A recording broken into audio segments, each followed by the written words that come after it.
Alors, dernier élément qu'on peut voir, c'est le problème des valeurs aberrantes. Alors là, je vais rentrer une valeur. Là, vous voyez, cette valeur, elle vaut 0,76. Je vais sciemment rentrer une valeur qui va faire en sorte que notre valeur expérimentale sera aberrante. Je sais pas, rentrer 50 à la place de 72. Je propose mon modèle. Je vais prendre un modèle ici au hasard. Voilà. Et je m'aperçois que mon point que j'ai modifié là, voilà, qui vaut maintenant 50, donc est décalé par rapport aux autres valeurs. On le retrouve voilà,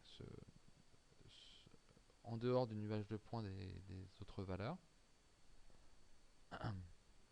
Et donc là on a un point donc, aberrant. Pour distinguer un point aberrant, statistiquement, on peut avoir recours à la distance de Cook, qui est indiquée ici dans Diagnostic Influence Cook's Distance, donc qui vous indique si un point est en dessous d'une limite de contrôle, eh bien vous avez une valeur qui est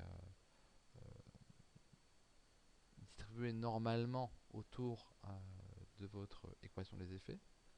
Mais si vous avez un point qui est très éloigné, significativement trop éloigné par rapport aux autres de votre équation de base, bah, vous avez potentiellement un point aberrant, donc qui se voit comme étant ici au-dessus de la limite de contrôle de Cook. Donc là, si je reviens à ma valeur de mémoire, ça devait être vers 76, eh bien, je m'aperçois que ma valeur aberrante aura disparu. Voilà, donc j'ai plus mon point aberrant et j'ai mes distances de Cook, voilà, qui sont distribuées, mais pas distribuées au-dessus des limites de contrôle. Donc voilà comment on peut voir un point aberrant.